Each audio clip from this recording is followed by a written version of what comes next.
Equity की अगर आप बात करेंगे कि एक आदमी का रुपया फंसा हुआ है तो उसके रुपए की रिकवरी के लिए इलीगल मीन्स तो नहीं आप अडॉप्ट कर सकते ना।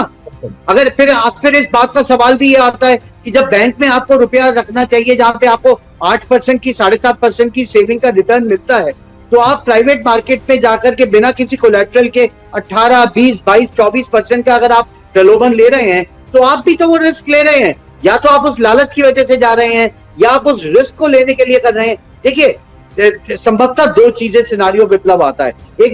नौकरी पेशा वाला प्रोफेशनल आदमी अपने रुपए की हिफाजत करने के लिए बैंक में 7.5% की एफडी में डालता है, 12% म्यूचुअल फंड में डालता है। लेकिन जहां आपको प्रलोभन 18, 24, 36% के ब्याज का आप लालच में आते हैं, और ये लालच विप्लव ऐसा नहीं है कि कोई अनपढ़ बिल्कुल ही बेसमझ के लोग आते हैं, अच्छी तरह से भली भांति समझ रहे होते हैं, इस रिस्क को कैलकुलेट कर रहे होते हैं और उसका लाभ भी ले रहे होते हैं। जब वो लाभ या सामने वाली पार्टी उनको नहीं पे कर पा रही होती फॉर वेरियस रीजंस, आपको पता है पिछले 10-15 साल में बिल्डर कम्युनिटी पे बहुत ज्यादा रुपया ब्याज पे आया, लेकिन वो ब्याज पठानी ब्याज भी था, वो 18%, 24%, 36% पे था, and it was bound to default. आप ये जितने ज्यादातर केसेस देखेंगे विप्लव, जो ब्रीच ऑफ कॉन्ट्रैक्ट के, चीटिंग के यूपी से और कई स्टेट से,